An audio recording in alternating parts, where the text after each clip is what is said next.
I'm recording this while on vacation in Panama. I'm currently looking out of my accommodation window over a rainforest, and appropriately enough, there's a thunderstorm happening, so you'll be able to hear rain and thunder in the background. I'm just taking the time between birding tours to introduce this episode.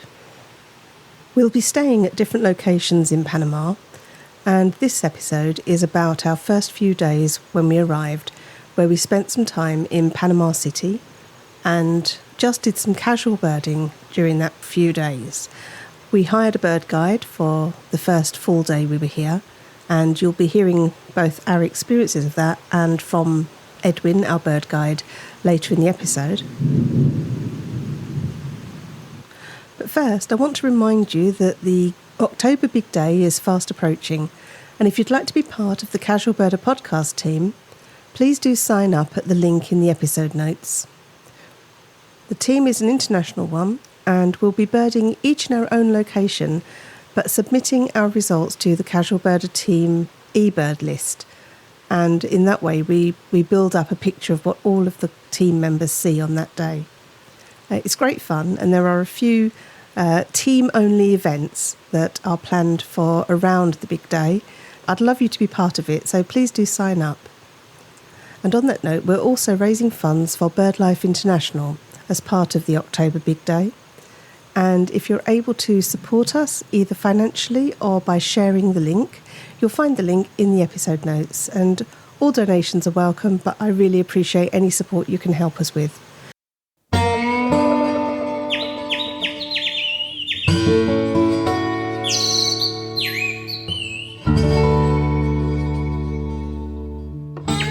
Welcome to the Casual Birder podcast. I'm Suzy Butler. As a casual birder, I take pleasure in watching the wild birds around me, wherever I am. In my show, I share the joy of birding. I tell you about the birds I've seen, speak with experts and enthusiasts, go on bird outings, and I share stories from birders around the world. Last episode, Bridget Butler, the bird diva, told us all about the practice of slow birding. I know lots of you have really enjoyed the episode, but if you haven't yet heard it, do check it out. The link is in the episode notes. This episode tells of the first few days we spent in Panama City and the casual birding we did there. We stayed in a lovely part of the city called Casco Viejo, and the hotel we were in is a boutique hotel called the Villa Palma. Our room looked out over part of the bay, so that was great. Not only could we see some of the birds that were in the street environment, but we could also look across to the bay. I sat down with John to discuss our first couple of days birding.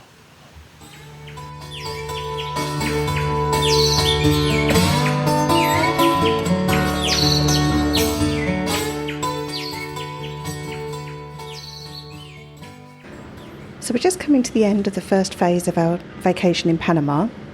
We're currently sitting in our hotel room in Casco Viejo in Panama City, looking out, well, almost onto the bay. If we were on our balcony, we could see the bay. And outside, you might be able to hear great-tailed grackles squealing. We've got a tree just outside the room, which is brilliant because it brings in birds when we're just sitting on the balcony. So we've done quite a bit of birding from the balcony. But also because we're on the edge of the bay, we've been able to go and look at low tide at various waders and other birds. And we've also been out to the Metropolitan Nature Park. On the first full day here, we hired a guide, Edwin from White Hawk Birding, and you'll be hearing from him a little bit later on. I recorded a segment with him when we were most of the way through that trip. And other than that, John and I have been back to the park for a couple of hours birding yesterday. And then yesterday afternoon and today, John's been out birding, looking out over the mudflats when the tide goes out. And I've been doing some birding from the balcony. I also went with him yesterday afternoon. We're still a little bit stumped by some of the birds we're seeing, but we are getting a lot of new birds, and I'm currently up to 65 species for Panama. I haven't counted, but I think at least 60 of those are lifers, so just shows you how many new birds we're seeing. I could have had more birds. Definitely when we went out with Edwin, there were more birds that Edwin was pointing out, but if I didn't feel that I could confidently identify the bird again, or I wasn't quite sure what was making it distinctive, for me, I didn't note it on my eBird list. And there were a couple that he said by sound, and Merlin did agree. But again, unless I felt it was a distinctive enough call, I didn't add it to my list. Oh, so we're just watching a brown pelican soaring up in the sky. From our room, we've seen magnificent frigate birds soaring round the bay, and some of them have been flying over the room. We've had barn swallows flying through, and a couple of other different types of hirundine, possibly a swift of some sort, not our common swift, but we think, well, we're still not sure. There's a few different potentials. I've been seeing a very dark swift with pale on the upper, from the wing to the tail, but John and I are disputing what bird species that might be, because he's been seeing different things. It might be we're seeing different species.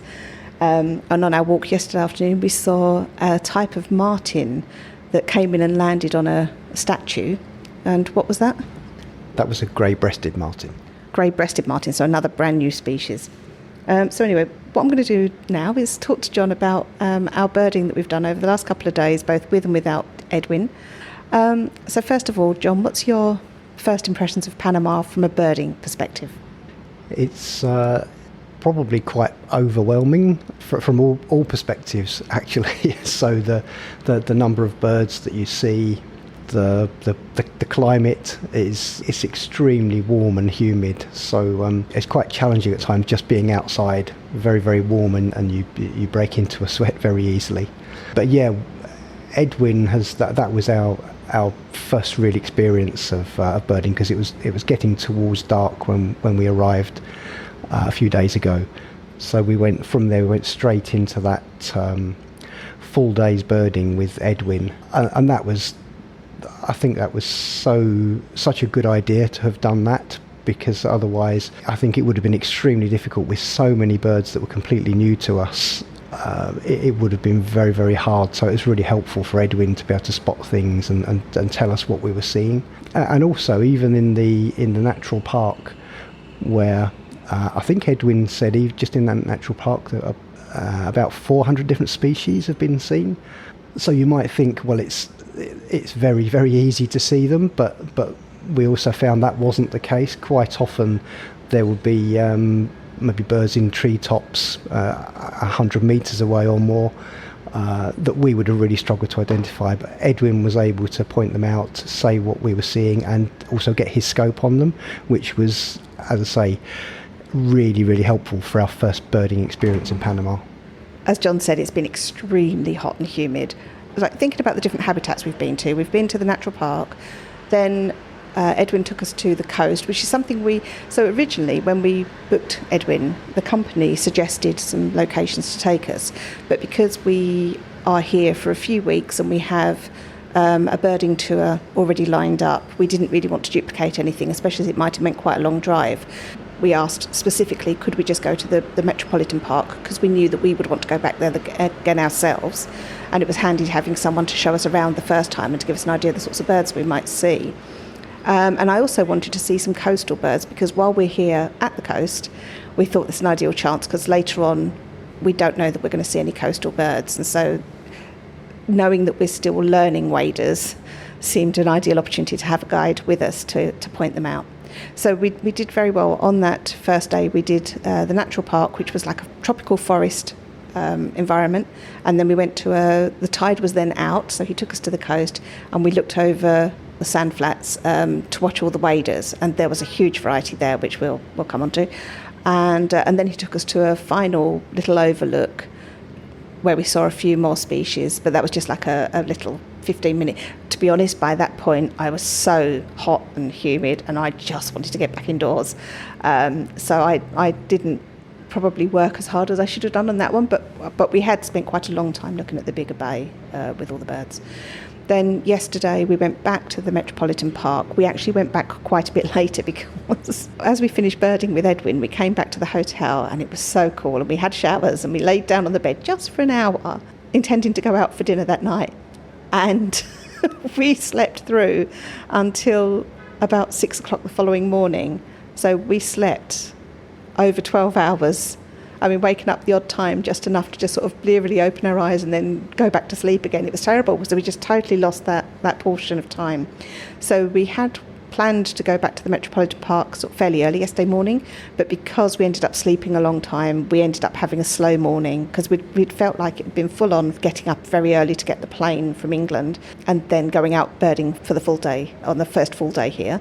So we took it a bit easy, but it did mean that we got to the Metropolitan Park about mid-morning. I think it was about 10:30, maybe 11 o'clock, which is probably a bit too late to be there. It opens at 7, and that's the time we were there on the day with Edwin, and probably earlier in the morning is better. There were still birds around, and lots of butterflies, which was very exciting to see because there's a beautiful butterfly garden there.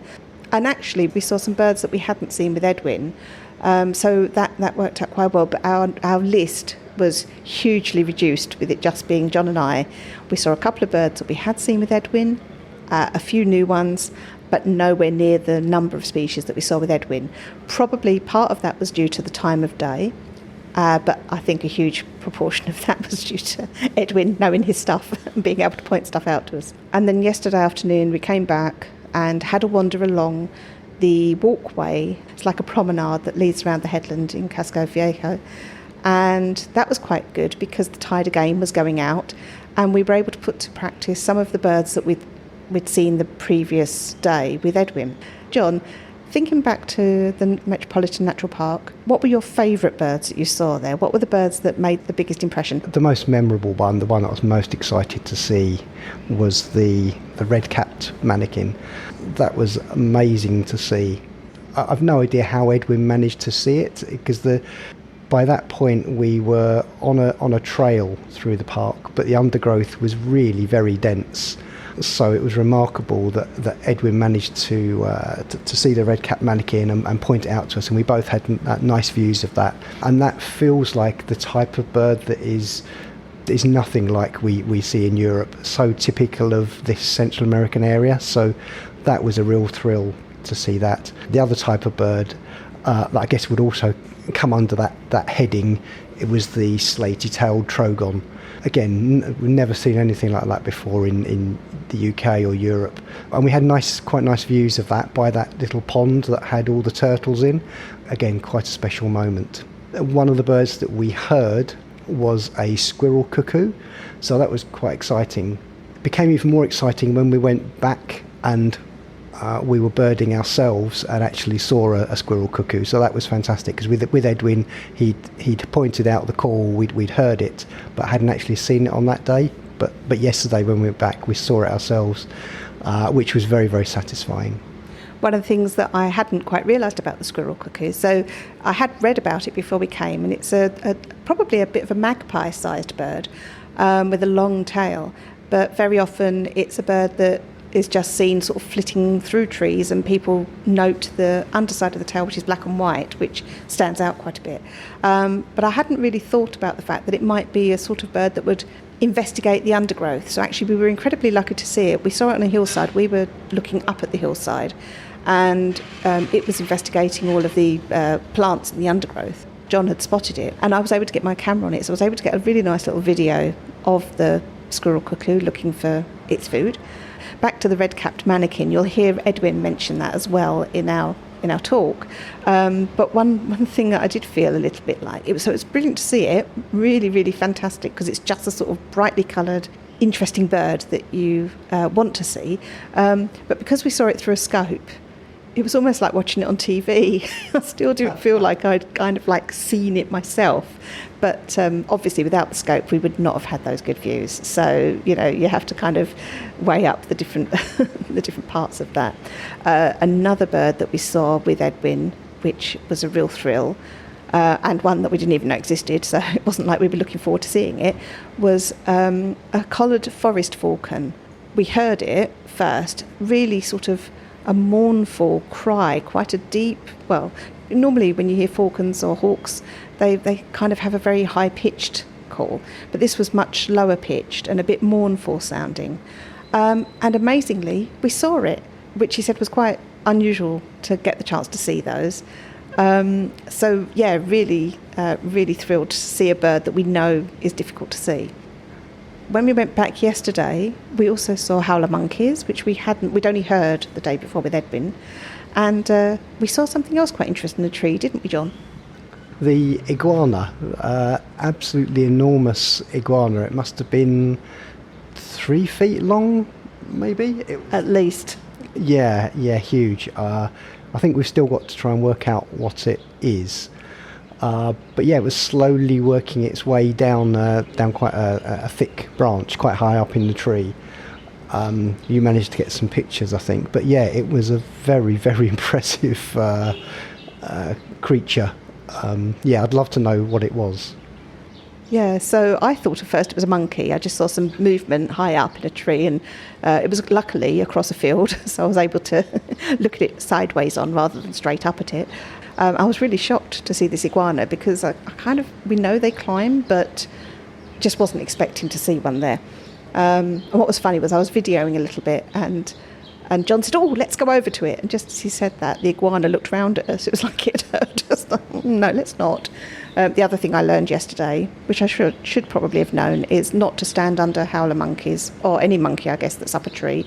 Again, we were luckily off to one side, and one of the monkeys decided to pee. And it would have been very uncomfortable if we'd been underneath that at the time. So yesterday was quite good. I think we only got about 15 species. It wasn't a lot, was it? Whereas, how many did you get for the day when you were with Edwin?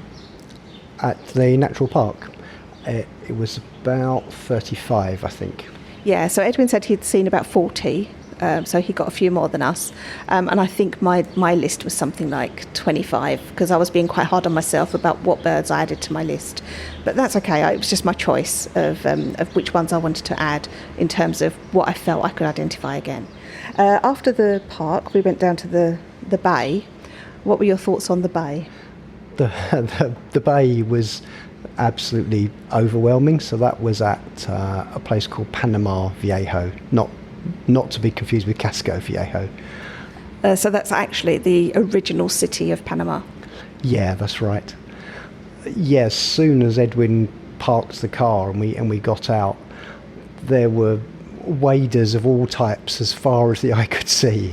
Lots and lots of types of sandpipers that we've never seen before. So western, semi-palmated, spotted, short-billed dowitcher, marbled godwit. Amongst all these, amazingly, we saw a ruddy turnstone, which we're used to seeing back home in Hampshire. One of the most exciting things there was, actually, a couple of very exciting things for us. You spotted the roseate spoonbill, and also was it yellow-headed caracara? Yes. Which was really nice to add to the caracaras that we've seen in this part of the world, or in Latin America. So, but again, absolutely overwhelming, and without Edwin's help we would really have been struggling with those various waders. And lots of different types of herons as well. Great egret, snowy egret, woodstock we saw, but also tricoloured heron, little blue heron. I think the first time we've ever seen yellow-crowned night heron. We also saw black-crowned night heron, which we've seen in the USA. So yeah, just a feast for the eyes and ears. I would have been able to spot the brown pelicans, which were quite obvious, the neotropic cormorants, which also were quite obvious, and the ruddy turnstone when I finally saw it. The great egret we've started seeing back home, and the snowy egret looks a little bit like the little egret, so we were able to spot that. The herons obviously stood out, but the sheer numbers of waders of all sizes, like some quite large with long bills. We saw some wimbrel, so they were ones we would have seen back home. But yeah, lots of little peeps, as they're known, sandpipers. And now with the ones that were closer to shore, we could see that kind of swoosh on the wing. And we had seen spotted sandpiper before, but there were quite a variety of plumages, so there was that. It was almost a relief to just stop and look at the black vultures, the great-tailed grackles, and we had red-crowned woodpeckers, there? Oh, and some ruddy ground doves as well. So the other thing that there was some warblers that are making their way south. So they would have come down from North America where they were breeding for the summer. Some of them will stay in the area, Edwin said, and the rest would go on further south to their wintering grounds. So there was, because we're in the migration period, there's all sorts of birds that might turn up that we wouldn't necessarily expect, so that helps. We saw a yellow warbler, and we saw the mangrove subspecies of the yellow warbler. We saw the black and white warbler. We saw house wren and cocoa wood creeper in the forest park. In the distance there were magnificent frigate birds. Obviously we still had the vultures, and one of the other things, we were really lucky, so we had lunch there. Edwin had provided, as part of the day tour, we had lunch provided, and because we're vegetarian we were like, I don't know, we did tell them we were vegetarian but we didn't know what they'd give us. But Edwin had got these really nice salads, like couscous salads and some fresh fruit, so that was really, really lovely.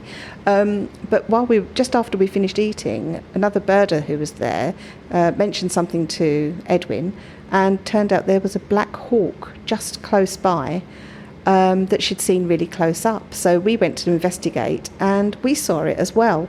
It caught a crab and was busy. The crab wasn't obviously very happy because it was being dismembered, but that was, that's what they eat. But that was a real bonus because it was quite low to the ground and sort of amongst the mangroves. We just wouldn't have even thought to look there for a hawk.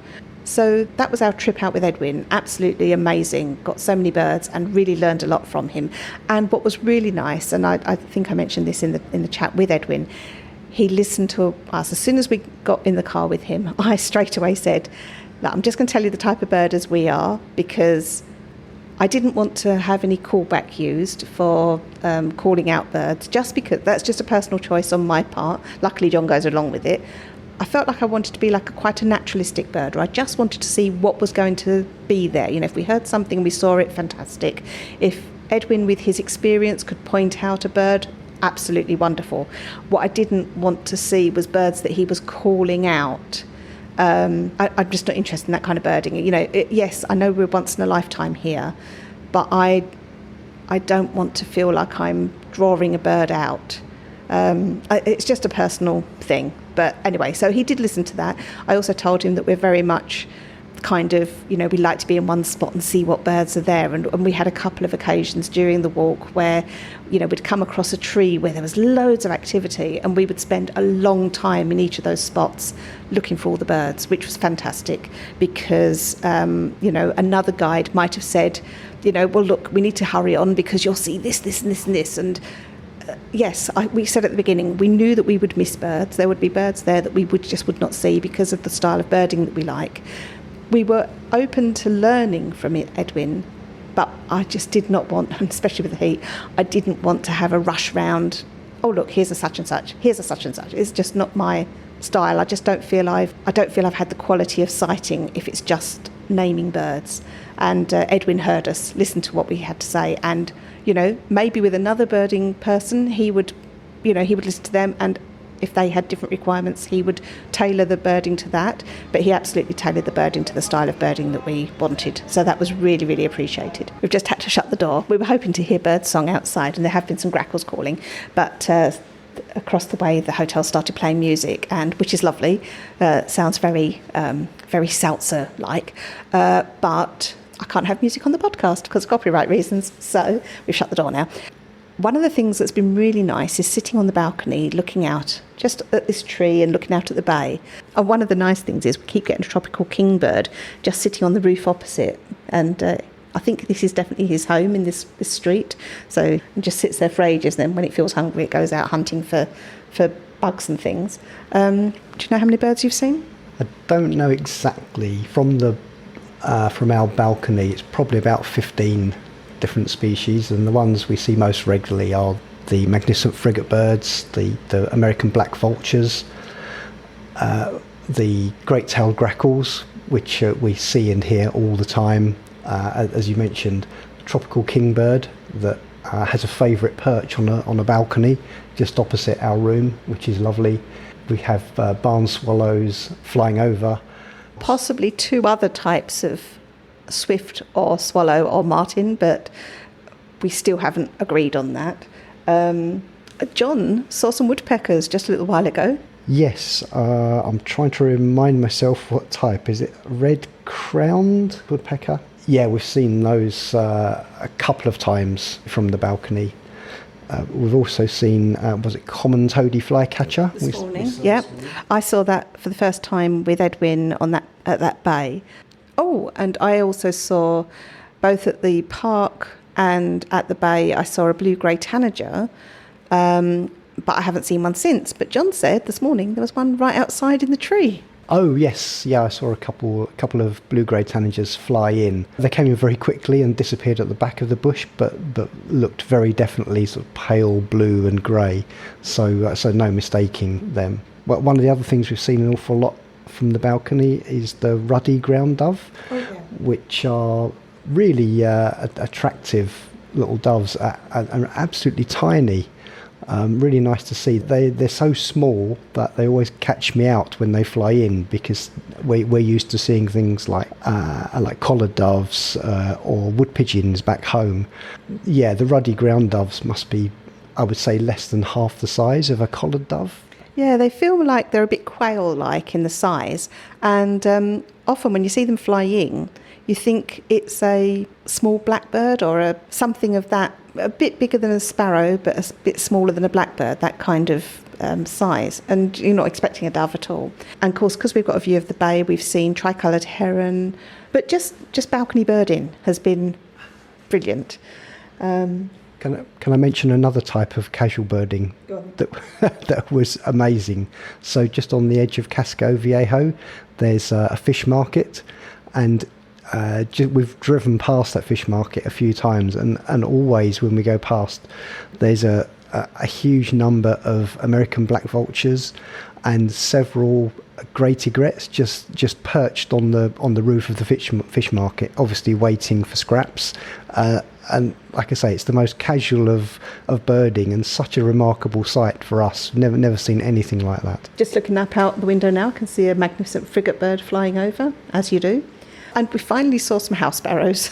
We had heard them from the room occasionally, but Edwin said it's only in the last 50 years that they've really started to make an appearance. Obviously, there are an invasive species, but it's almost like at this point, they're wherever we go. So I've started trying to get a photograph of them in different cities, just because we often find them. After today, we're checking out the hotel, and we're going to be heading off on our sort of main birding adventure, which is staying in 3 different habitats with a birding company.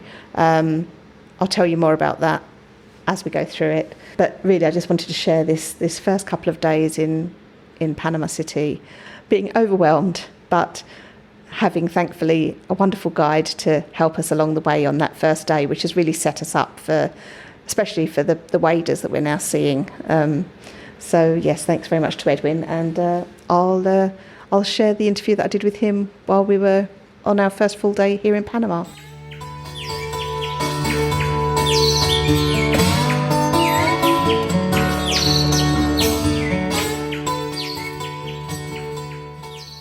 So Edwin, you've been our guide today. This is our first full day in Panama, and we asked you if you would take us up to the Metropolitan Park, which is somewhere we'd like to go again ourselves, but we wanted to have a bird guide to take us so that you could explain just what we were seeing. And then we also wanted to see some of the coastal birds while we're so close to the coast. So thank you so much for being such a brilliant guide today. Can you first of all tell us a little bit about the 2 different habitats, and then tell us what birds you've really enjoyed seeing today? You're welcome, Suzy. It was my pleasure to be with you today. In the morning, we spent like 4 hours in the Metropolitan Park, Parque Natural Metropolitano. That is a dry forest area. It's a really nice park with over 400 birds. It was a little bit rainy today, so the activity was a little bit low, but we saw great birds for sure. One of those was the red-capped manakin. I'm pretty glad you saw that bird really good. And after that, the colored forest falcon even was really hard to see it because it was in the middle of the forest. It was a great sight. It's not a really common bird to see it. Most of the time we hear them than see it. So, And here in the mud flats is close to the Panama Viejo. That is the first city of Panama City. Here we saw a lot of the shorebirds, and probably the good one was the russet spoonbill. You spotted, and it was great to see that. And so this mud flat is really nice, and we get here it's getting low tide, so it was great to see shorebirds. Yeah, no, that was fantastic. I was so pleased to see the roseate spoonbills. Now, you brought a scope along with you, which I didn't expect you to take into the Metropolitan Park with us, because generally scopes are not helpful in wooded area. But actually, it was brilliant for seeing some of the birds close up. So what would you say about using a scope?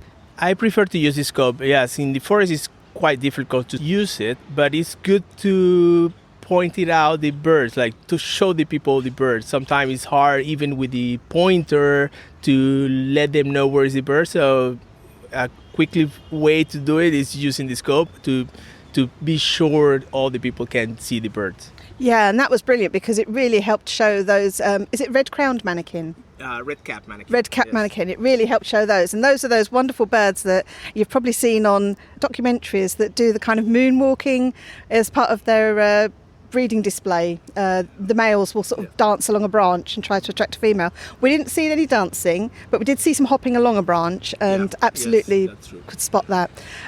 Yes, and you mentioned the pointer, which I hadn't ever seen used before. So you had like a laser pointer, but you were really careful to never actually point at the bird. You were always pointing below or in the region of, so that you could then say, okay, where I'm pointing, there's 2 branches up from there, or something like that, so it wasn't going to hurt the birds. And what's that calling now?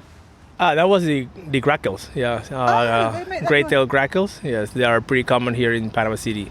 And some of the birds I missed to mention was the plumleteer, the white-vented plumleteer. We were looking for different birds, and after that we realized we are pretty close to the nest, and we saw the females getting in the nest. That was really nice sight. And I'd been standing quite near it and not realised at all.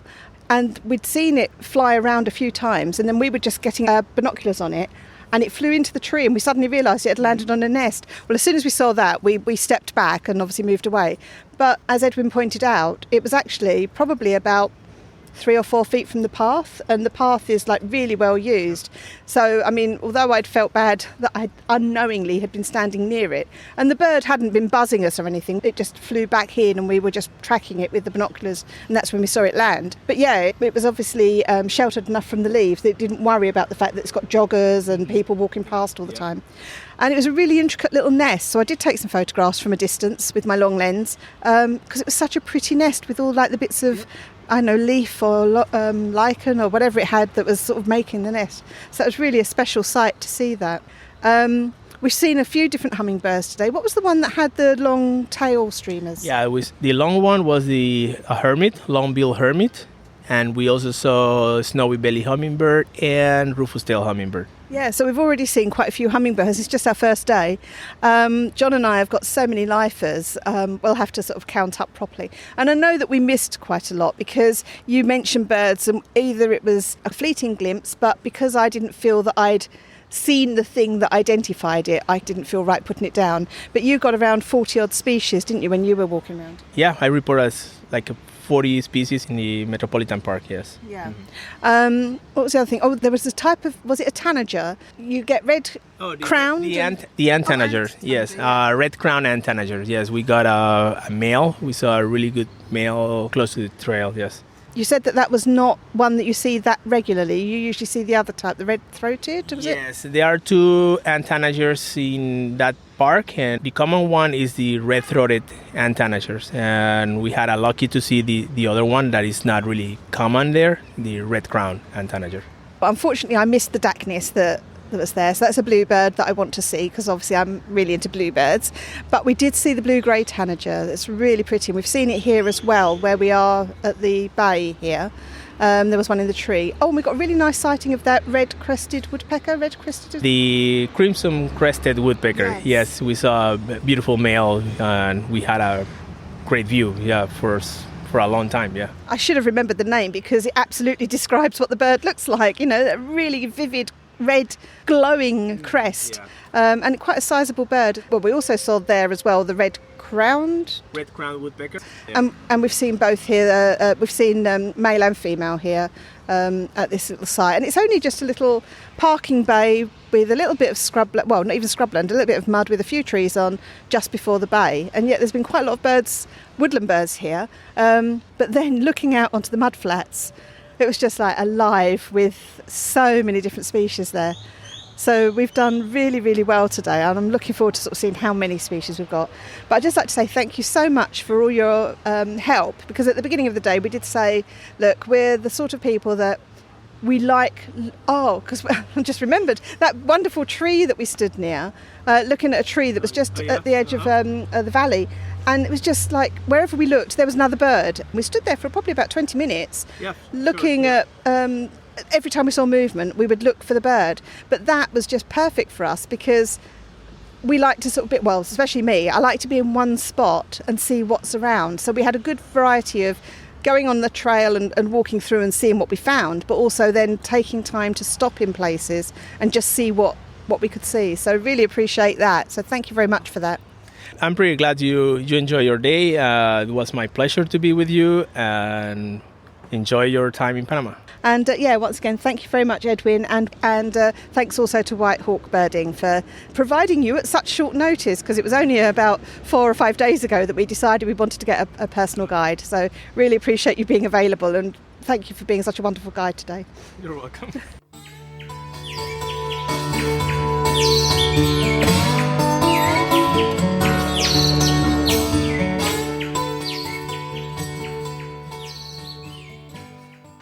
In the last part of the time we spent in Casco Viejo, we also went for a walk along that promenade before low tide, so as the tide started dropping, because John had discovered that as the tide starts to drop, the birds are all sitting on the rocks waiting for the sand flats to be exposed. And actually, all the birds we'd been straining to see out in the sand flats were much, much closer in, right by the rocks and the sea wall. So we were able to see some lovely views of royal terns, the neotropic cormorants, lots and lots and lots of semi-palmated sandpipers, even some other birds that we hadn't expected to see, a variety of herons and some flycatchers as well. So highly recommend checking out that area. If you're ever in Panama, don't just wait for the tide to go out. Check out as the tide is dropping from high tide. And you may well see some birds much closer in than you thought possible. And in fact, that's probably the case wherever you are. It's just that we hadn't really considered it before. But it was a very pleasant surprise to see those birds that we were really excited to see anyway, so close by. Our last night in Panama City before starting our birding tour proper was spent at an airport hotel. We were there because we were going to be picked up the next morning by our tour guide. The storm is getting heavier at the moment, so you may well hear all the rain outside. We arrived at the hotel around 4 p.m, and at sunset was at 6. We quickly unpacked what we needed to and got back outside into the hotel grounds. But in the main hotel grounds, which was lovely, they had swimming pools and bars and all sorts. It was very exciting. We saw a couple of birds, but not very much. So we decided to wander out into the hotel car park, where we spent the rest of the evening until it was almost dark, looking at the birds, which was amazing. Who would have thought that a hotel car park would have produced so many birds? One of the best sightings we had was of long-tailed grackles coming into roost, and a little bit like starlings do back home, just clouds and clouds. We started off counting them, and it would be like, oh, there's 10 in that group, and oh, there's another 12. I think it's a different group, so we'll add that together. But before long, it was just clouds and clouds and clouds of grackles coming into roost. So in the end, that had to be an X for unknowing number. We just could not count them all. There were quite a few swallows flying around. We had been counting them as barn swallows. Later on, we discovered that some of them may have been southern rough-winged swallows, but we didn't know that at the time. So, I mean, the ones that we definitely recognised as swallows were swallows. They're barn swallows that we're used to seeing back home. We didn't look closely enough to see if there were any other types, to be honest. So it's possible that there were some southern rough-winged ones amongst those. Very delighted to see in the car park a lesser goldfinch, which I had seen before in LA, but it was John's first time seeing one. And interesting how they have a similar kind of note that they sort of squeal that goes up at the end, which is very like our own goldfinches. Also saw some blue-grey tanagers, which is one of the first bluebirds I saw here in Panama, and it's lovely plumage, sort of a soft grey with blue in the wings, sort of a pale blue in the wings. Very pretty bird with beady black eyes. So I was very pleased to see those. And I spotted flying over an unusual shaped bird. Sort of, it seemed fairly small, maybe sparrow-sized, but it was quite high up, so it was hard to tell exactly how big the bird was. But it had a very long tail, and I felt like at times, so I saw 4 fly over together, and then I saw another couple fly over. But I felt that I'd seen the tail look like 2 different streamers. And I had heard of a scissor-tailed flycatcher, so it made me look that up. And I tried to take a few photographs, but as the light was getting dim, it was a bit hard to see. Oh, and in the background there, you can hear one of the trains from the Panama Canal Railway Company. Anyway, I checked in our Panama guide, and scissor-tailed flycatcher was actually quite a rare thing to see. But a fork-tailed flycatcher was likely in the area we were, and that has a black cap. And luckily, in a couple of my photographs, although they're blurred, you can see that the bird had a black cap. So that was brilliant. I picked up a new species just by being observant and seeing these unusual shaped birds that reminded me a bit of long-tailed tits, but with much longer streamers as long tails flying over. So that was a real treat for me. And we also got some close sightings of orange-chinned parakeets in the car park there. It really was wonderful just wandering around the car park. There was so much to see, so much going on. Oh, and we saw a red-crowned woodpecker on one of the electricity pylons. So, it was worth just checking every little piece of the car park out, whether it was the trees around the car park, the infrastructure around the outside, or clearly these grackles going into land in a field nearby. It was just a surprisingly productive hour or so of birding in a most unlikely place. So that was the last part of our casual birding in Panama City.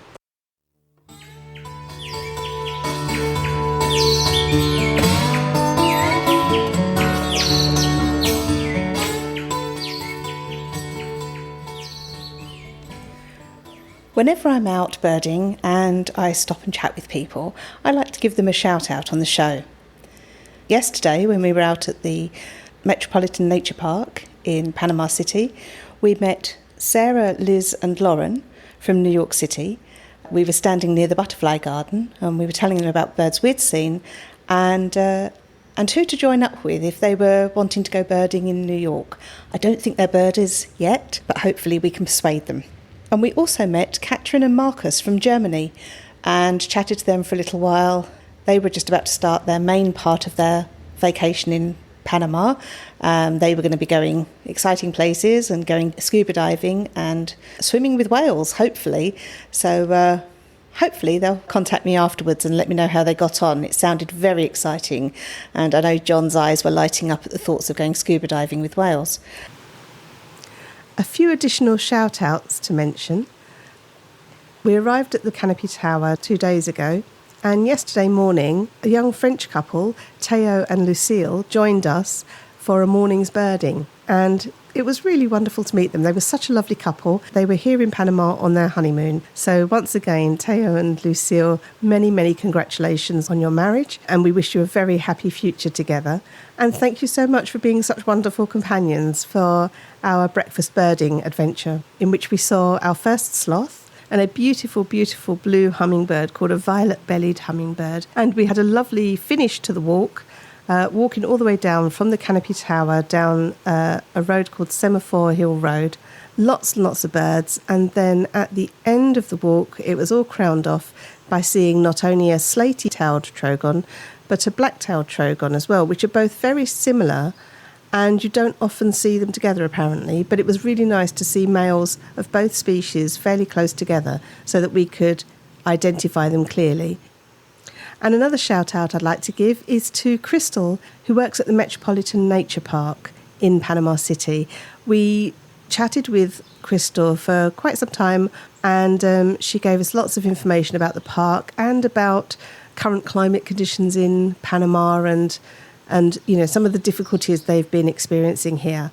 But it was really lovely speaking with Crystal. She had also spent some time in Manchester in England, so was very familiar with rain and the cold. Thanks very much, Crystal, for sharing your time with us on our visit to the Metropolitan Nature Park.